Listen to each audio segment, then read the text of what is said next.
Are you ready to rumble?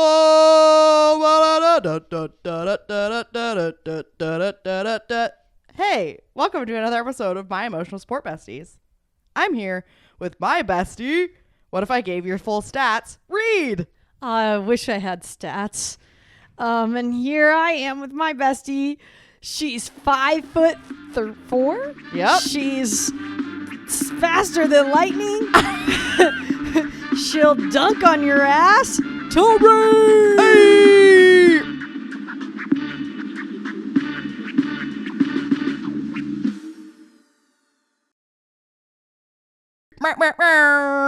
Slam dunk. We should go up with like player profiles. Oh my God, I love that. And it can be like, we can do those filming things where you like dribble, grab the ball, look so intently into the camera. I always think about how awkward it would be to be specifically a male athlete doing that. Because I feel like with female athletes, you can be, you can be a little loose with it. Where guys, it's like, I want you to look like you're about to murder the other team. Yes, I completely agree. We aren't out here to play a game. We're here to crush them. Yes, I this weekend was with my family at the beach, and we're now in football season. And Touchdown. That's right. I don't remember what I was just gonna say about that. Oh, Sorry. No, it's fine. I loved it. It actually sounded like a sports announcer, which is what I was getting to. So thank you. It actually exactly lined up with it. Mind meld. That's right. But I was watching all these like post game commentators. First off, some of these ex-NFL players hot. Oh, And they are glow ups post NFL. Oh, Because a lot of them were like linemen, so they were like, but like not in a cute like jacked way, kind of in a like I'm a roly poly way. he's small Not and to be short mean. and round. Correct. They have to be massive people. Then they leave the NFL and they have a glow up because they're like, I'm not pummeling people every day on a field. I'm not getting pushed down. So I can get veneers. They get those nice teeth. They have a nice beard. They have a nice bald. Like they're really putting some thought in. Hot. Anyways, They get a stylist. 1,000%. And they're just being silly goofy. And the way that I'm like, if I was an NFL player, Would love to see it. I'd play for a few years and then I'd be like, how can I score? Ultimately, the goal would be, how do I end up on one of these announcer jobs or an analyst or something like that, so I can just goof off and have some fun. 100%. I do think, all roads lead to microphones for us. Bingo! But I was so much more invested in any time the commentators were shown than I was the game, to be honest. 100%. And I really love like just how enthusiastic they get. Yes. And I love when I love when there's like three dudes. Mm-hmm. They all are like rooting for one team. Yep. Then there's the other guy. Maybe it's the underdog he wants. He's That's right. like, hey, now, buddies. Buddies! He's like, buddies, Boys! cut that out. My boys are stronger and faster, and they're going to get to the end and finish line kickoff. Bunt. Touchdown. Got him. That's exactly it. Rascals. I think it's funny to hear them. You can tell they're trying so hard to not be biased towards the teams they played for. But how could you not? But That's how where could you got not? your millions. So you see them like, especially if their team is doing terrible, and especially when it's like, I'm not that clued into the NFL, like clued in enough, so I know like who's doing really bad this season already or whatever, right? It's funny when their team that they played for not doing well, got a bad rep, but then they're trying to defend them. Oh, It becomes speech and debate up there. And you know what? Respect. and half of them have communications degrees. Because they knew. Yeah. They were set up and ready. So smart.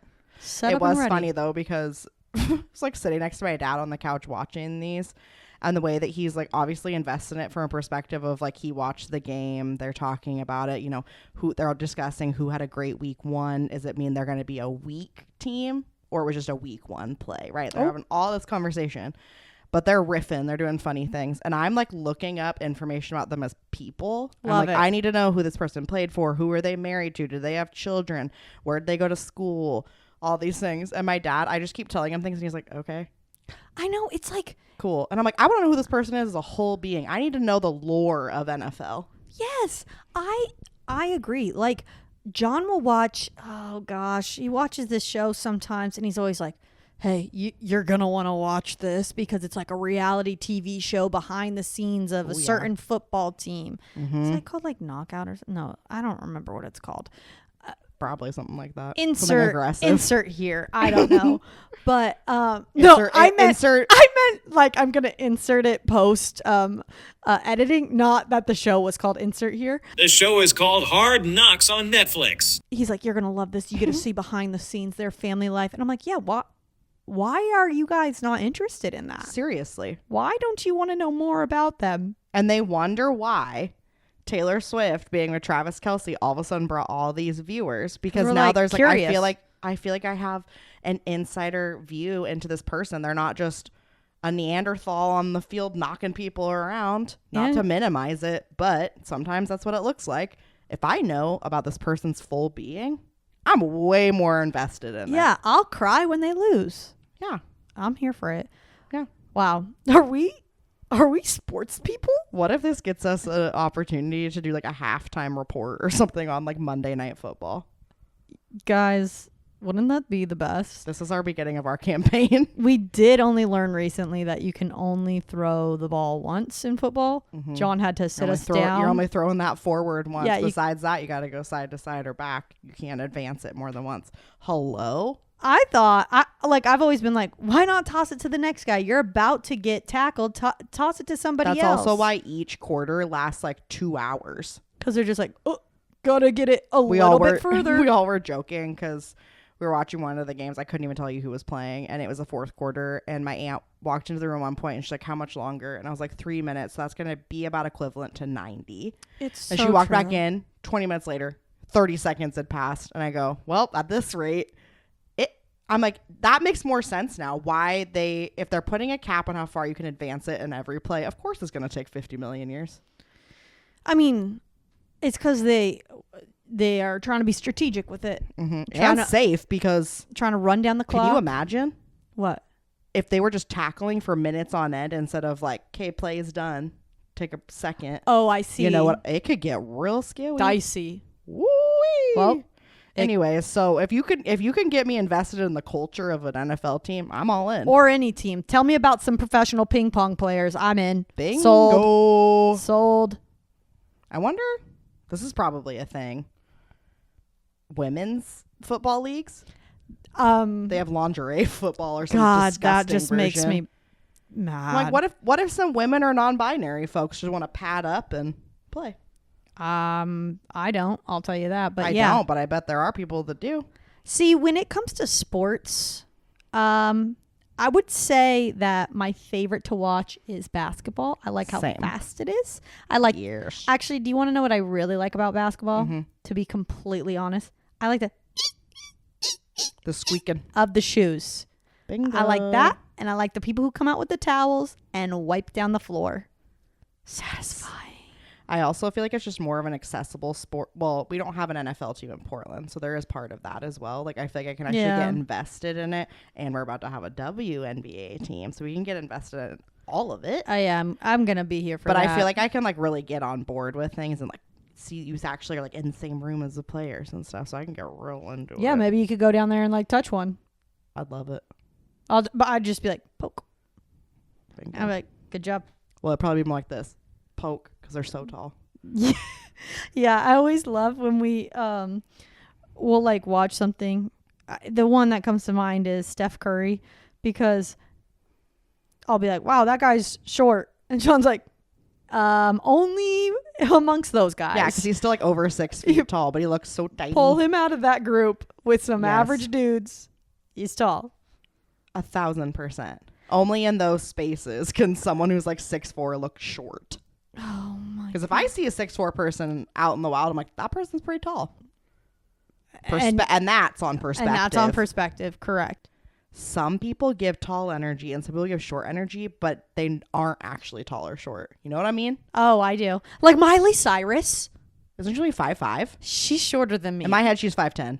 In my head, I would guess that girl's, like 5'8". I would say she's 5'8", tall energy. Miley Cyrus is 5'5". She's shorter than me. What? Idina Menzel, 5'4", thought she was tall. I think it's just because Kristen Chenoweth is so small next to her. Actually, this is so funny that we're bringing this up because me and Kiara, friend of the pod, we were for like 45 minutes riffing on the fact that Kim Kardashian is 5'2". Yes. So small. And we were just talking about, we looked up her measurements and we were just like trying to figure out like, what would it be like to meet her in real life? Because she's somebody who gives tall energy. Yeah. But then she is not tall. I'm like, wow. I think what also comes down to for some people is just like how proportionate their body is. True. Because if somebody has a very proportionate body and probably a long torso, and then they dress themselves for their legs to look longer. I'm so jealous of and they people take with long up space torsos. with personality. You're like, that person's tall. If somebody could lend me some torso length, God bless you. I would love it. I definitely have short legs and a longer torso. It's not super long, but John and I have the exact same length legs. We've measured, our hips end at the exact same point. But he's much taller than me because he has a long torso. I have the world's shortest torso. I don't have a torso. I not lost a thing it. I've ever noticed. Well, thanks for that. But I You're will say, welcome. if I go like this, my rib cage touches my hip bone immediately. Shout out to your mother, Denise. I feel like I love her at a youngish age and not in a creepy way. I remember talking to her about bodies and her saying something about how proportionate I was. This was after we had like done a lot of growing. And I was like, well, that's the biggest compliment. Wow. Thanks, Denise. And I was like, thanks for bringing attention to that. Because she was like, stop worrying about these things. You're so proportionate. Like all your clothes, you wear them correctly. Your body is shaped exactly how it should be. I was like, wow. It's very true. You are a very proportionate person. It's like Nene. From head to toe. Everything about you. So if you have a young woman in your life who needs a confidence boost, Proportionate. that's a good one. That's true. And I also think there is something to dressing for your body. And I feel like we're taught at a young age to dress for trends. Yes. Dress to what makes your body look and feel the best. Yeah, because that's been something I like the youths these days. This was a Z. Because I'm really enjoying wearing baggy clothes, and I do not feel like that was something that was at all a thing when we were growing up and learning to dress. It was always like tight. Everything was tight. And now the looser my pants, the looser my shirt, the looser everything, the better. Again, freaking love a tailored barrel jean or something like that, wide leg jean, because then I can be like, oh, I'm not feeling like the top hips, waist, that's the word. The waist is going to fall down, but then I don't feel like it's hugging me so tight everywhere else. So it's like I'm not worrying about needing to wear a belt, but I actually feel like I can move in these. I know. I wore some pants recently, just got some new pants. Thank God you're wearing pants. I did wear pants. She's Winnie the Pooh in it. Biggest ick in the world. Bingo. But these pants, at first when I put them on, I was like, uh-oh, they're too big. Need a size smaller. But then I did the pull test. You ever do the pull test? Where if they are big, you pull them as hard as you can to see, can someone pants me? Is this a thing you're worrying about as an adult woman? Yeah. Should we bring back pantsing? That's bullying. No. That's bullying. Pantsing is one of the worst things ever. How about just in controlled environments? Like when it's just you and I home, I walk up behind you and go, ha ha. 100%. Okay. You can do that. Great. But like, you know, like what if I stepped on my pant and it came off? So, scary. Like not unsolicited, like unintended pantsing. I tested for that. It's called the pull test. I made this up right now. But you pull down real hard and the pants, they didn't fall off. And I went, oh, this is a new kind of vibe because I don't normally have that situation. And I liked it. I liked the way I felt. I liked the movement. I liked the flexibility. That for me, I struggle with the sensory stuff with denim, which is why you often will not see me wearing denim on here. Oh, because I just get That's okay. It doesn't sensory bother me on Okay. other people's Okay, bodies. I thought you were gonna only get my mad at me. own. So I have to get real specific with the denim I wear, and I'm not gonna like lounge in it because. Anyways, but I feel like there is some. So that's a big piece of if I'm buying denim, the flexibility. It's got to be a soft denim. Don't they know? When I'm sitting, I don't want to feel like it all of a sudden shrunk 5 inches from when I hate a standing only jean. Because can I tell you something? I've stopped holding on to those. I'm like, I'm sorry, if this can only be and how often am I just standing? Where am I going where I'm just standing? Because guess what? I'm not going. Bingo. If I'm going to a bar or something, still finding a seat. I don't want to just be standing. I better the days of that are over. Always have a chair. Yep. Give me a stool. We have the pants that have the built-in stool. You kick back, just relax. Frankly, the best invention ever was pajama jeans. We exclusively wear pajama jeans. I think I might start investing again in those. I Why? never owned. Oh, jeggings. I did own some of those. Oh. I guess that was a variation of a pajama jean. I had things that were close to jeggings. They should have been classified as jeggings, but they were trying not to get away with being Murder. I don't know. Away with the murder. Okay, well, I have to tell you something that happened last night. I can't wait. It's just a quick little thing that happened that I know you're going to get a kick out of. So we're watching this Stanley Tucci show. Can't remember what it's called. Stanley in Italy or what? Searching for Italy. I'll Whatever tell that you show what. is. It's absolutely not that show. Oh. It's about him being a murderer.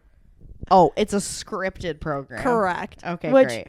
I kind of only am in I'm only in college. I'm only in college.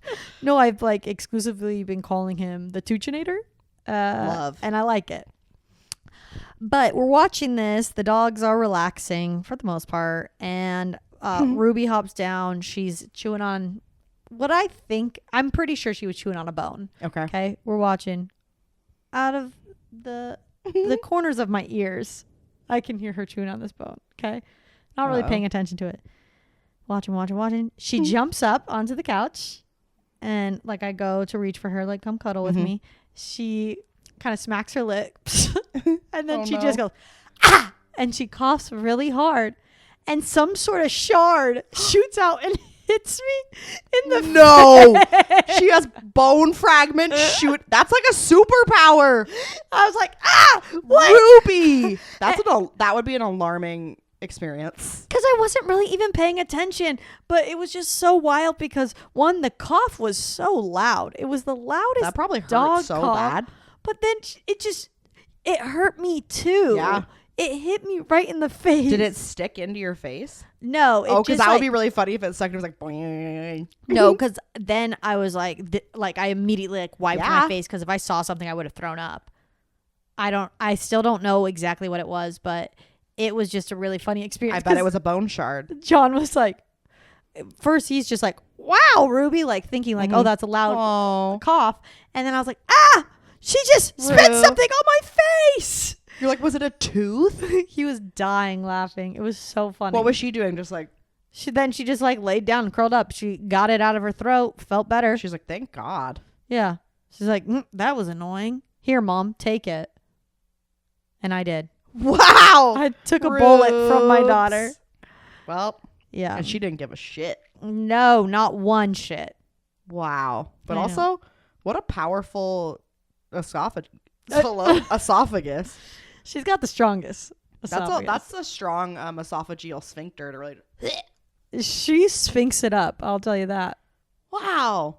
Can you imagine if Ruby had just full on projectile vomited onto your face? Well, it wouldn't be the first time though that she threw up on me. Yeah. Did I tell that story on here? I don't think so.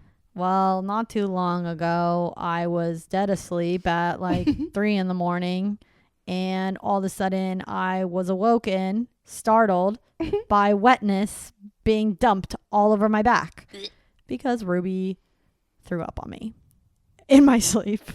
It's also just like, it was so gross.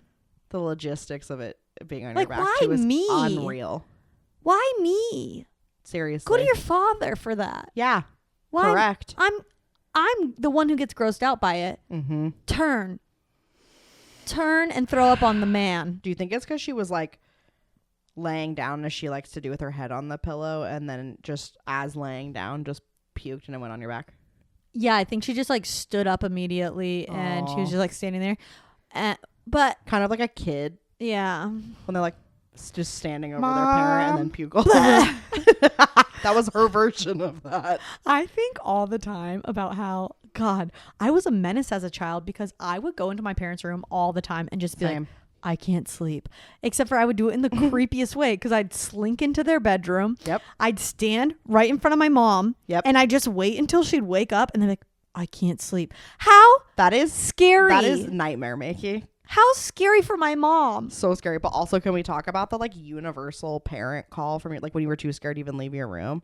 It's like it escalates like, Mom. There's like a very specific cadence and like every child does it. Yeah. There's a very long hallway in our upstairs and my sister and I's rooms are at like the other end of the hallway. So the way that I had to project that scream if I was too scared to get out of bed, but also putting my sister on blast. This is so funny. When she was little for a long time, it's like her body would wake her up because she had to pee. But it's like her brain wouldn't connect. Like that's why I woke up. So she'd get scared that she woke up, go into my parents' room and then do that. Like just stand there. And then my mom wakes up fighting, by the way. Oh. So you have to do a tap and run. Be careful with Sandy. Because she'll throw punches. She gets very startled. So she'd just stand there. My mom would freak out and wake up. And then I'd just be like, I can't sleep. And then finally they figured out. They just needed to take her to the bathroom to pee and then put her back in bed. But so funny how the little tiny brains work. I was like, help. I've woken up. Exactly. Oh, my sweet little friend of the pod, cousin Chelsea, her sweet little angel boy. He's 2. We all were at the coast this weekend, like I was talking about, and they came for one night, and they slept in the room I was sleeping in because there was bunk bed rooms, and I was like, you guys sleep in there. I'll sleep on the couch. So I was sleeping on the couch right outside of the room, and sweet little Jordy woke up at like 11:30, and he was crying so hard. Oh, and he did not know where he was. Oh, and I was like, I understand that. And immediately in my head, I didn't even hear him say like, I don't know where I am, but it was just like that scared enough cry that I was like, I know that he woke up. His parents were sleeping in a bed like behind him because it was bunk beds. And he probably was like, what in the actual hell? Where am I? That would be so scary. I don't like that. I mean, do you ever get that when you travel? I get that as an adult. Yeah. So then imagine being 2 and you don't know how to regulate yourself. And then you're just like, ah! Yeah, nope. It's a no for me. That'd be scary. Because I get that all the time. Like, especially when you first get somewhere and there's a big time difference. Yes. I remember when we went to London last time, I took a nap, which don't do that. But I took a nap and I full on passed out like hardcore at like 2 p.m. And when I woke up, I was like, where am I? Just like so screaming. Scary, especially if you go to sleep and the sun's out and you wake up and it's dark. I was so confused. So I don't nap that late in the day because I'm too scary. That's real disorienting. You gotta push yourself, and you can only sleep once it's bedtime. Bingo. Bedtime. I did see something the other day that really made me laugh. That it was like, imagine being a baby and falling asleep at home and then waking up and for some reason you're shopping at TJ Maxx. And I was like, that would be so weird. You're just like fall asleep. You're like in your mom's arms, like at home on the couch, and then you wake up an hour later. It's like, what? And you're a Maxxinista. And you didn't ask for that. That's really scary. And you're a Maxxinista. You look over and your mom has for some reason like 8 beauty blenders and like 4 mugs, and you're like, why am I here? You're like, put me back in my crib. Seriously, put me back in the womb at that point. Disorienting. You know what makes me feel like a Maxxinista? Huh? Reading. What? Yep. Can you connect the dots for me, please? Yes. Sometimes when I want to feel like my max potential, I finish a book. Okay. And here's how that relates. Because I want to hear about the book that you just finished. Wow, thanks so much, Tori. That was Tell the people. That was the most organic setup for me. Thank you so much. I just finished reading Pride and Prejudice. It's the first time I've ever read a Jane Austen book. Never seen the movie. Never been in the Austen universe before. This was a first Austen for me. with an E. Yes. Wow. That's a great. I can't see over I here. know. Oh. It's such a good book. I miss it. I haven't read the book. I've only seen the movies. Oh, well, I got a copy. Also, honestly, I probably should read it. I'm going to give you guys a hot tip here. Okay. It's free on Apple Books because it's a classic. So while I was reading it, I have a physical copy, but then I also had it on my phone. And so like if I was out and about and I didn't bring my book, I would just continue where I left off on my phone. Love. And let me give you a lowdown on it. Very hard to start reading for me in the very beginning because, it's just classic literature. The way she speaks, we're in the Regency era, things are said in a different way. Okay. So what did I do? I read it aloud to start. That's smart. So about the first 50 pages, I was reading aloud in a British accent. Love that. Helped. It's kind of gamifying it. It gamified it. And I would go, today, I only have to read 5 minutes and I'm going to read aloud. It's a great So way I'd to do that. And then I'd be 40 minutes in. But then after a bit, I got it. I got her language. I understood it. I got the cadence, the rhythm, and I couldn't put it down. And let me tell you, what a story. What It's a good one. a story. You also just think about the time period she was writing that in, and then you realize how much even more of a badass.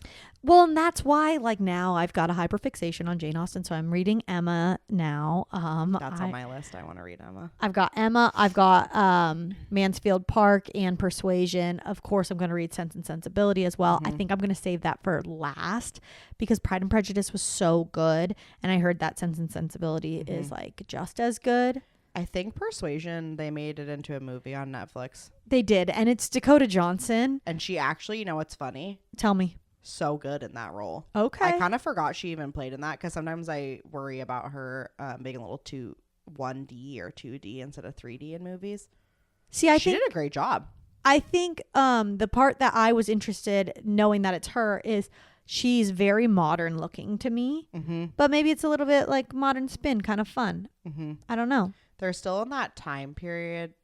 When you read it and finish it, I'll watch the movie with you because I do want to rewatch it. I watched it when it first came out, but I remember really liking it. Every character is such a character. Like freaking Mr. Collins. I'm excited to see who Mr. Collins is. I also haven't looked at the IMDb of who anybody is. And I'm on tomorrow I'm watching the Keira Knightley Pride and Prejudice, and I'm very excited. I'm watching it with some friends who are like diehard Pride and Prejudice fans. They watch it every single year, and this will be my first time. I'm very, very excited for it. I am curious your take on the characters versus the book, because I think it was well cast, but I haven't read the book. I just think it they made sense for the characters the way they were developed. They portrayed it really well, so I'm curious. So one thing that I've already kind of established, because I do know that it's Keira Knightley as Elizabeth, and then the guy who plays Tom from Succession as Mr. Darcy, which that throws me a little bit because I just think about Tom. That's all I know him as. Look up the different versions while you're talking. The other one, it's Colin Firth as Mr. Darcy. I don't like that because I just don't like him very much. Well, and also Mr. Darcy is supposed to be kind of a very black and white. Like he's pretty stoic and black, very decisive, straight to the point. That's funny. Yeah. Because I feel like the guy who played Tom in Succession, in my head, if I had to choose between the two of them, would be, but I don't remember thinking about that when I watched the Colin Firth version. Yeah. But yeah. But I guess both of them, Colin Firth, I guess, if I pull back my personal opinion, he could be really great at Darcy because I would have a really negative first impression on him. Yeah.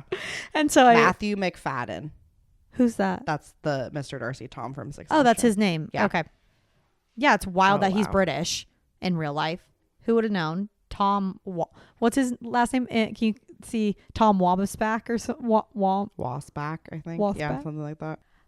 Well, Tori and I were having a conversation earlier this weekend, and I'm just so curious other people's thoughts. But we were talking about like expanding and growing your friends, deepening your relationships and stuff like that. And we were talking about like what takes somebody from a friend to like a close friend. Like, what do you classify that transitional period as? Mm-hmm. And like, what are things, or how do you initiate that? How do you know that you're both like on that same page? I feel like it's very awkward as older people for some reason to define it. Mm-hmm. I also think the older we get, the less people care about, I think, labeling like best friend versus friend, at least outwardly. But I, for some reason, still love doing that. And that's also another thing, too, is like you can say multiple people are your best friends, but then like there's different layers of that, too, like different tiers of best friend. Oh, okay. Yeah. From friend to close friend. It's a because hard jump both. to make, though. Yeah.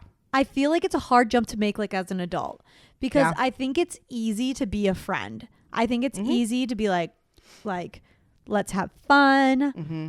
Like, we enjoy our time when we're together. But like, for me, a close friend is somebody I'm going to cry in front of, but not a fun cry. Not like a, oh my God, this is so silly, I'm crying. But like, I'm breaking down. I'm okay breaking down in front of you. Mm-hmm. And I know that this is a safe place for me to do that. Mm-hmm. It's someone that I can be super duper relaxed around. Mm-hmm. Like, we don't have to have something we're doing together. We can just like be together. Yep. I feel like too, there's probably maybe some universal things, but I feel like it is a very like person to person too. Like, Yeah. what makes them cross that threshold? Awkward as an adult, Yes. because you're like, do we have like a DTR Yeah. about a relationship? Like, hey, I've Wait, done that though with What's people. DTR? Define the relationship. Oh, okay. Because like in a romantic relationship, you feel like it's a natural course to have conversations about that. Like, we're exclusive or whatever, right? Like, you progress through that. But like with friends, it's like, yeah, what does signify? We've now moved. And do we need to? I don't know. I like kind of being in that space, but It is something like that's so special when and it's an adult friendship that you've made, and then like your adult bestie that you haven't like claimed out loud as an adult bestie is like, oh yeah, my best friend, and then you're like, oh my God. yes. When it syncs up that you're like, oh, that's also what I would love to call you. You're like, That's a good feeling. I am. I also calling feel you like my close circle of friends is definitely a full mix of really long friendships and then friendships I've made as an adult, which is really fascinating because I think we're so lucky to have friendships that we've had for so long.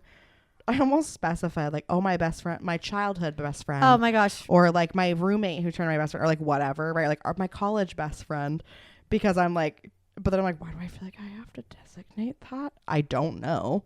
But it's like I want everyone to have a special identification so almost of like where they because I feel like life. everybody serves Yes. like you fulfill a certain thing in everybody's life. Like that's Yes. different than what you get from a different friend. Yeah. And I think too, like each friendship requires a different amount of effort. And not in a bad way. Because if I have to put too much or it feels like effort, that person's probably not my close friend. Yeah. Yeah. That's like either a friend I'm trying to get there and it's slowly, I feel like it's getting more comfortable, or it's like that person maybe is not someone I'm going to invest a lot in because it's too much. Yeah. It's almost funny because I feel like the further down and the closer you get with somebody, it's almost like in a way, well, I also know us, and like effort is different for us because I'm like, the further and further you go, it's like the less and less effort. But I think that just because like for me, I like having like emotional deep conversations. I like that's not effort to me, but some people might feel like that is. I would say actually if the opposite is true, that feels like I'm having to put out too much effort. If somebody has too many walls up and there's no connection being like, it's just kind of like I'm like you don't like me, circling the drain. I don't know what, then it's like I'm having to put too much thought into every interaction because there's a sense of like vulnerability is not comfortable here. So for me, that's probably what a tipping point for friend to close friend is somebody else opening up to you. Is every time we're spending time together, does something at least feel, some part of the conversation feel super authentic? Yeah. And that doesn't mean that there needs to be super deep conversation in terms of like emotion, but like, can I feel kind of comfortable letting the conversation go and I'm not even thinking about it? Yes. That's a big, because I'm also a very codependent person, which I'm working on in therapy, but I'm very like, I am reading the temperature of the room. Is everyone uncomfortable?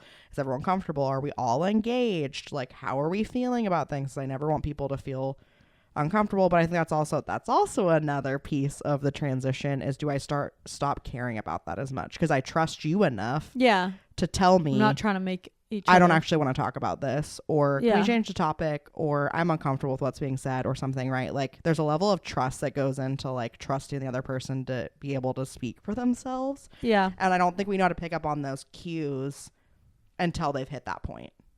Totally. I agree. I definitely agree. And what I know for when something's not crossing a threshold of like a close friend is if every single time like I hang out with somebody, it's just, how are you? What's new? Oh, okay. What's great? And it like is just that surface where I'm like, okay, where's the meat and potatoes? What that tell me something weird. Tell me just like that you saw a squirrel and it was like chubby and funny and it did something. Like, you know what I mean? Like, I just want to hear like your inner dialogue and thought, and 1,000%. just I don't need to just hear whatever progression you have. Yeah, there's some people that I probably talk to once or twice a year, and it's not like I'm thinking, oh, this relationship's so terrible, because we don't. No. It's easy to pick back up where we left off, and it's fine, and we care about each other, but it doesn't need to be a massive outpouring of energy. I think that is a huge point of like learning and maturity as you get older with friendships, is like what you were saying. It's not a tally system. And it isn't how often you talk to somebody, or it's like, can you pick right back up? And, you know, whether it be distance or just busyness or whatever, just because you aren't talking to somebody doesn't mean this friendship's over. This friendship's done. It's like, it's like the trust and confidence within a friendship of like, I know, like, even if you and I weren't to talk for a while, I wouldn't go, well, she's just fallen down on my ranking system. Yes. It's like, no matter what, I have this love and affection and care and trust in you, regardless of how often I talk to you or not. But the flip side of that is when it's a new friend and you're like, but we haven't built that yet. We haven't made that yet. Yes. So and I think that's such an awkward, like, it's a fun stage. I love meeting new people. But there is that like a few months of sussing out too, because it's like sometimes I'll meet people and I'll immediately connect. Oh yeah, this is so great. And then it's like, I would love to talk to them every day. They're so funny. They're so fun, whatever. And it's like, it doesn't happen. And then it's like, okay, but like I have such a good connection with them, so that I know if they're at a birthday party or something, so I excited. know it's gonna be so fun to see that person again. So stoked. So like there's those type of friends where it's like you can go deep, fun, whatever, feel so comfortable with them immediately. You see them like once a quarter. Love it. Perfect. Safe person in a group. So fun. They're not a person I'm asking to go to coffee every week or whatever, right? Like it could be seasons of life you're in, too busy. You both have a lot of friends that you're already investing in, whatever, right? Like I love having those people like on the perimeter friends. Not that they're not significant people, but you kind of both just like unspoken or like love you, will gravitate towards you in a room, in a group setting, but we don't really need to like try super hard outside of those settings, because it's like, whatever. Okay. I would classify myself as not an initiator. I am not an initiator. I will not initiate plans often, unless it's like, hey, Tori, you want to come up for dinner kind of thing. But like, you know, like greater plans in terms of, hey, I planned out like we're going to go to this restaurant or da-da-da. I might say like, let's hang out. But especially with like new people, I'm always in the mindset where like, oh, they don't want to hang out with me. Kind of like, you know, working on it in therapy. It's fine. But like, I sit on my back foot a little bit more. Also, I'm easily distracted. When somebody reaches out to me and they're like, hey, I'd love to hang out with you. And I'm like, oh my God. Like, I'm kind of like, are you? Oh my God. Like when you get courted as a friend, as a new friend, that's kind of fun. 1,000%. Because most of the time, like, I'm going to be excited about that because very rarely am I not interested in at least, like, even just if it's one-on-one time, like one time, and then I'm like, but I couldn't even tell you a time that happened. Totally. Usually if someone's willing to invest and both people are willing to invest a little bit of energy, then it's like, okay. And then it kind of goes from there, right? Does that continue? Does it not? But the initial initiation of one-on-one time takes things to a different level. But one-on-one time takes things to a whole. Yeah. That's what. Yes, it's like it starts with a group thing, okay, and you're like, now we're friends. And there's like 2 or 3 of those situations where you're like, okay, we like have really good conversations in these settings, so like maybe. And then you go one-on-one time. Yep, it's kind of like The Bachelor. 1,000%. Am I gonna ask you or do you get a date? Or do I get a rose? Yep. If somebody sends me a rose, wow, I'm biting. I'm feeling very loved. Thank you. Thank you for that. Because again, this podcast isn't called My Emotional Support Besties for no reason. I need my besties. Yes. It is funny too, because I don't let people come to me often. I don't give them a chance to. So that's another thing I'm working on. That's what I was going to say, is you are more of an initiator. Yes, that is my comfort zone. But I'm also realizing the older I get, the less energy I have to do that for as many people as I was doing it for. Yeah, girl, because you're like really good. Like, this is where our whole conversation stemmed at, is I'm like, damn, Tori, you make me want to be better at initiating, like reaching out to people and like delving in and trying to really grow friendships because you're good at it. Well, thank you. I do think that we have the advantage of technology on our side, right? Yeah. Like a simple connection can just be like a how are you, right? But even then, like I used to love texting all the time. Now I'm like, depends on the day. I'm so bad at it. I'm like, God, it's a lot of energy. Because I think also what comes with that is lessening anxiety, so I can be alone in my things, right? Whereas before it was like, I need to be connecting with them. Like I knew it was sometimes selfishly motivated that I was connecting with people that way. Fully can acknowledge that. Obviously, what a beautiful benefit, because I have so many lovely friends, but that definitely was selfishly motivated for sure. Because I was like, I don't want to be alone in my thoughts, so I need to be talking to all these people. But I do think there is now, usually if I'm reaching out, it's because I genuinely am like, you were on my mind. That's another thing. I try to, the second somebody enters my brain, either the send later thing. Oh, I love that. Beautiful. Great for birthdays. Like midnight and I'm just laying there and then I think like, oh, this person I haven't talked to in a few weeks and I was so curious. I wanted to follow up with them on how this conversation they had went. Best memory. I'll set up the text. I'm like, I'm going to forget in the morning. I'm telling myself right now to do it tomorrow. I know I'm not going to do it. I will do it and I'll set it to like send later, 9 a.m. or something. Brilliant. So then it sends. Also, hot tip. If you remember the night before someone's birthday, I know. Do not be afraid to send your birthday text the night before with send later for the next morning. That's what I do now. Yeah. It's so smart. It's lovely. And then I also am like, I know I'm going to be the midnight text. Yeah. And I love being the midnight text. That is a good time. I think a big thing too for me, which just wouldn't be for some people because they don't have a relationship with families, is like, do my really close people, like family or you or whatever, like, do those people know details about that person and remember them and ask about them? That's when like you've really made it. When your grandma is asking about them. Yeah, because my grandma, you're trying to figure out where I get the memory I have, my grandmother. And she remembers. So if you've made it into grandma's notebook, you're close. Forever. Bingo. Forever. You're in there. If your partner's in there, kids' names are in there. She remembers your dog's names. That's when you really know you've made it. Okay. My dad, classic dad. He is good at remembering some things, but we all know dads. Sometimes they're like, who's that person again? So if Mike remembers. Oh, then you are You're super close. in.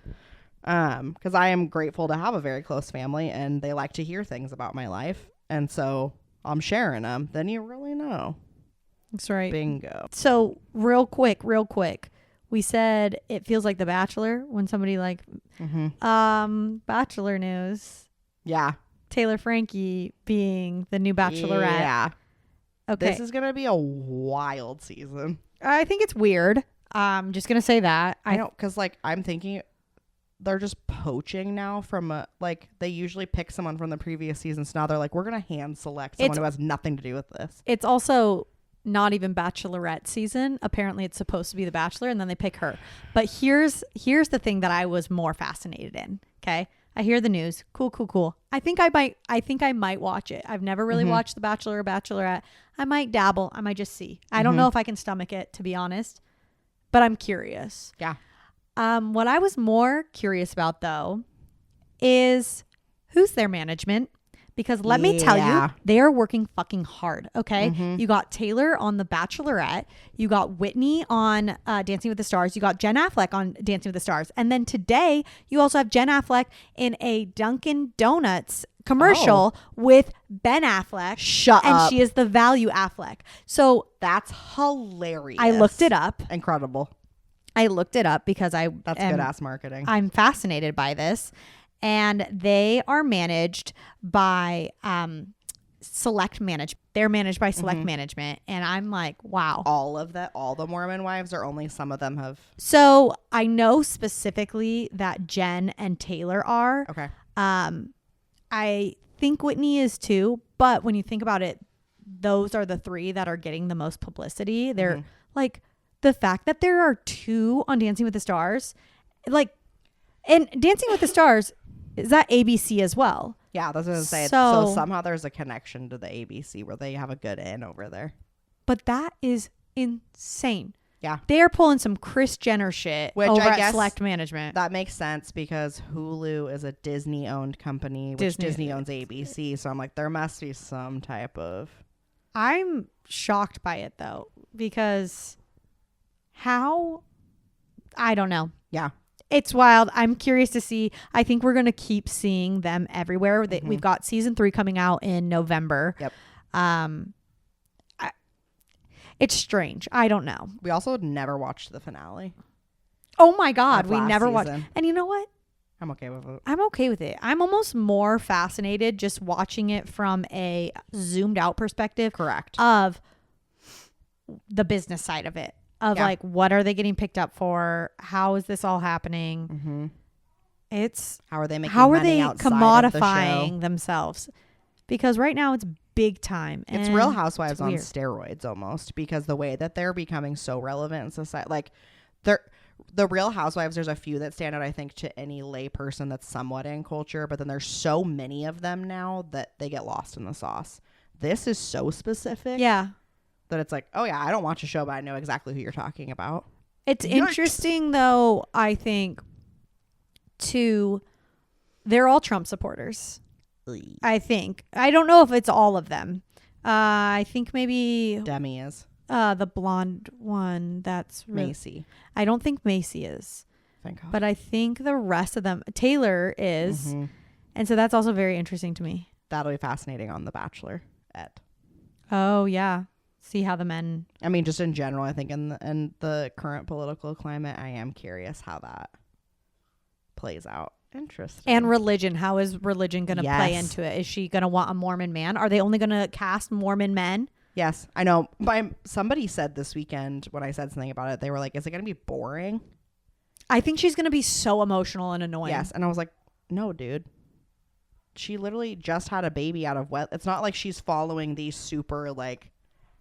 Mormon rules. I feel like that's a big point, like her big storyline though. She was trying to get back to that. Mormonism but now can be different. I'm like, now you're on a modern dating show, girlfriend. I don't think that people are looking for it. Well, maybe it is. Maybe that's exactly who they're trying to cast. I don't know. Can't speak to it. We'll see. I know. It's gonna be. Something tells me she's not emotionally stable enough right now to do it. Something tells me that this is a horrible decision. But if she's willing to do it. We're going to play a game now. We're going back to the bracket, and this one is going to be fun because we're bringing up our girl Anne Hathaway. Did you know Shakespeare's wife was named Anne Hathaway? And did you know that Anne Hathaway's husband looks like Shakespeare? Could it be them in another life? Yeah, talk about past lives. Who knows? Woo. But we're going to do what's Anne Hathaway's top movie.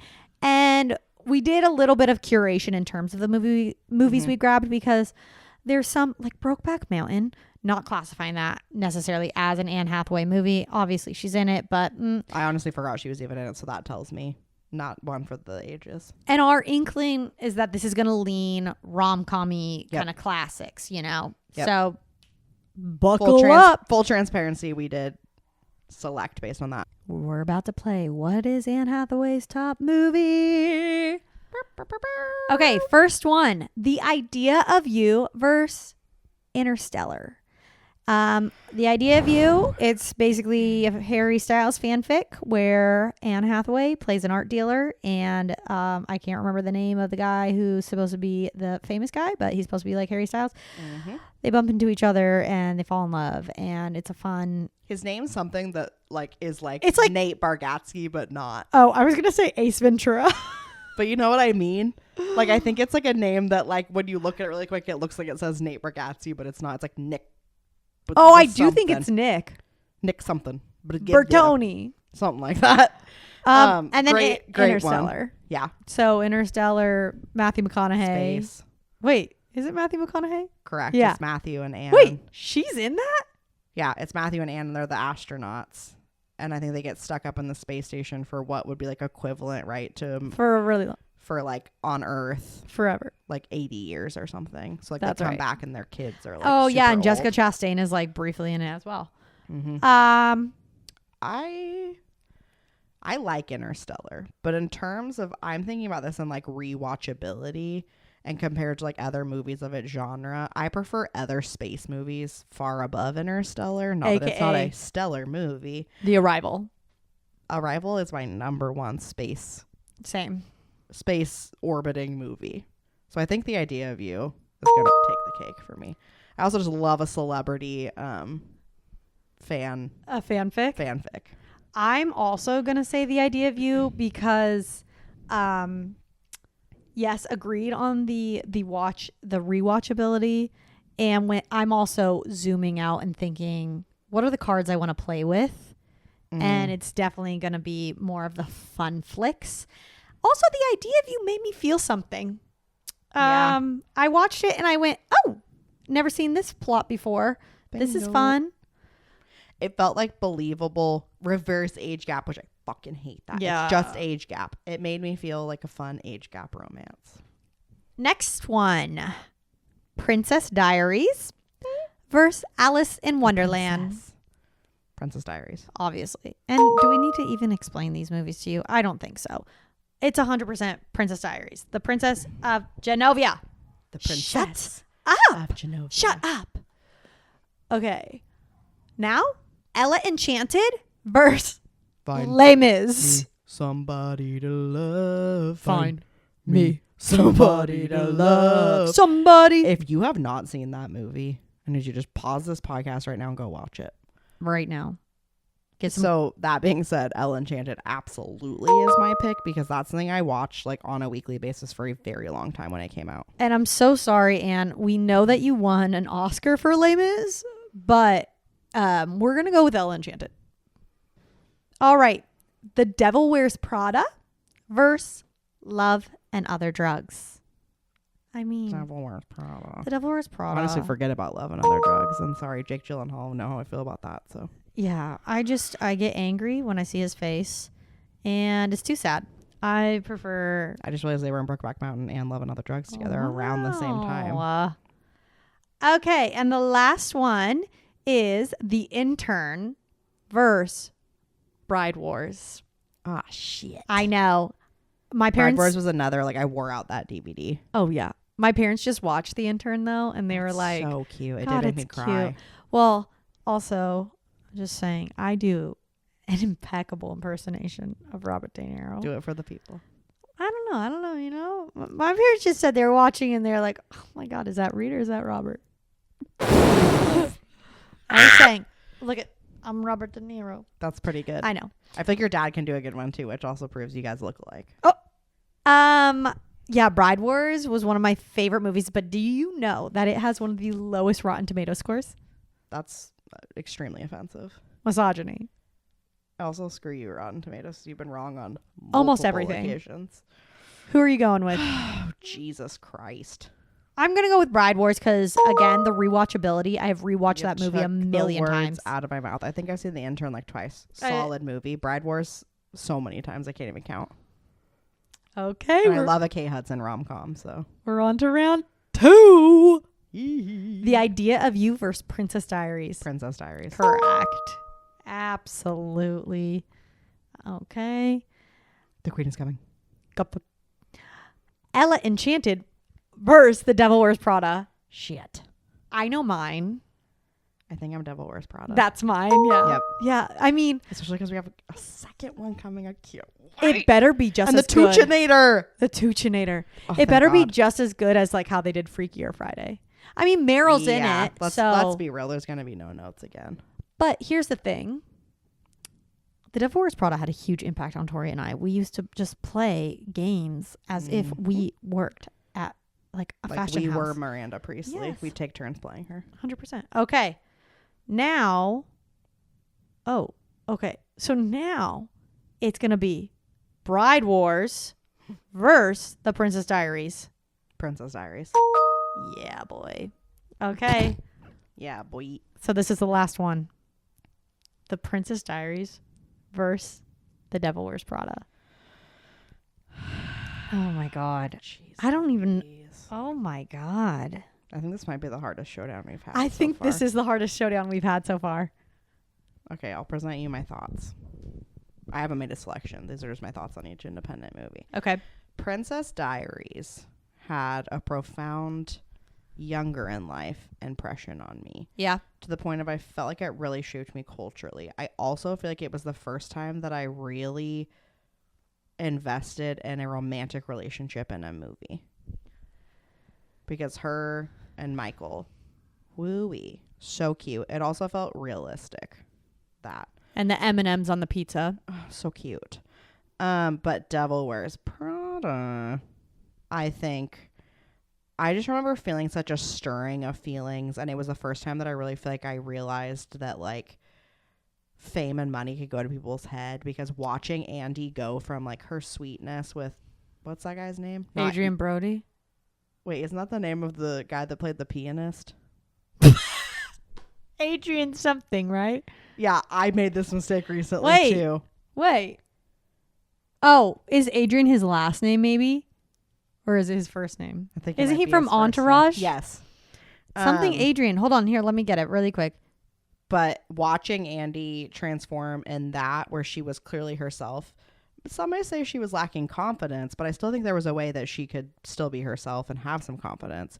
And the way that I watched, it felt like at a pivotal point in our lives to show, like, don't assimilate because someone told you to. It's a really powerful message. But I feel like we got the same message in Princess Diaries, so she was really, she was getting in on that. His name's Adrian Grenier. Thank you. It is Adrian, though. And I may have made that mistake in very not recent Adrian times. The pianist. So I have, okay. I'm thinking about rewatchability. Mm-hmm. I'd rather rewatch The Devil Wears Prada than Princess Diaries. But I also have a little bit of a different opinion when it comes to the assimilation at her job. I think she was a tough ass bitch at her job, and she was doing a really good job. And I think she was too, I think her but boyfriend was lost. a loser. I still think she did lose pieces of herself because of the culture. Agreed. I think by the end she finds the balance in that. But man, it was hard to watch some of those parts of it where I was like, stop forcing her to be something. Well, she doesn't have to be. I just thought the boyfriend was a big loser. Like, I'm sorry, your girl got a job at Vogue and she's working her ass off. I think you got to be careful with chefs, you know? Oh, they have an ego.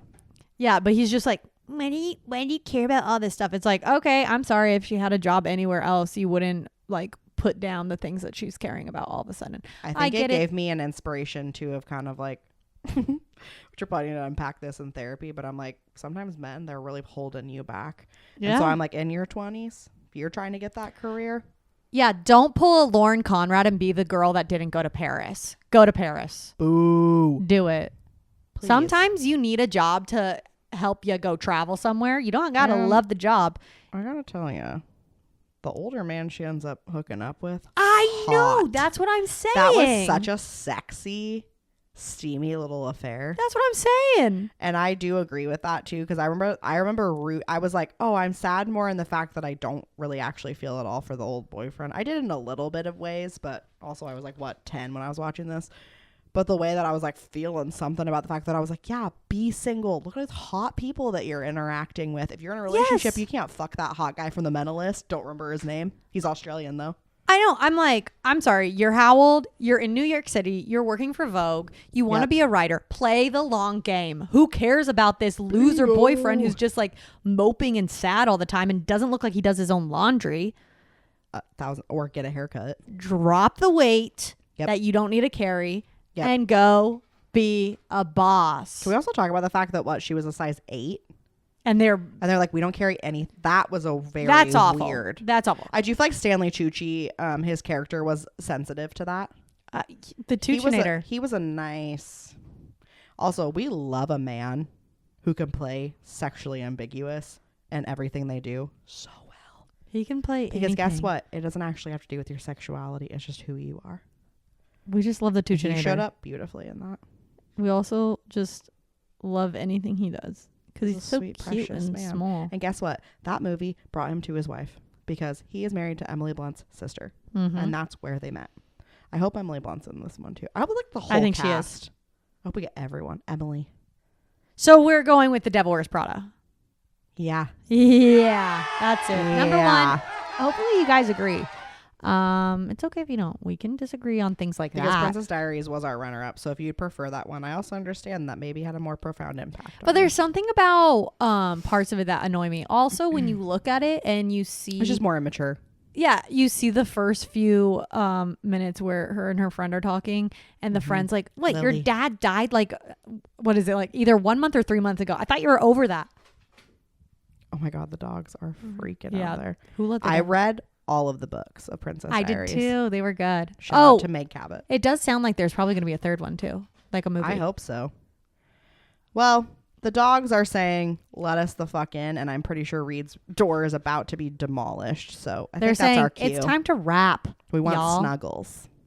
We hope you enjoyed this episode of My Emotional Support Besties, brought to you by Mermaid Cowgirls Productions. Oh, we do have a shout out. Next week, we are going to be doing a Sexiest Man Alive bracket. So be looking out for ways to vote for that. Put in your recommendations of who we should vote for. Yep. And we will Please vote. do. Well, like, share, subscribe, comment. What'd you say? Pop off in the comments? Yeah, sound off in the comments about things you liked and loved or hated. Tell Tori she's a nice, beautiful, perfect woman. And tell Reed that her hair looks like it smells like dandelion flowers and she has a perfectly symmetrical face and everyone wants to be her friend. Oh, we love you all. Have a great week. And don't let the door hit you where the Lord split you. Amen.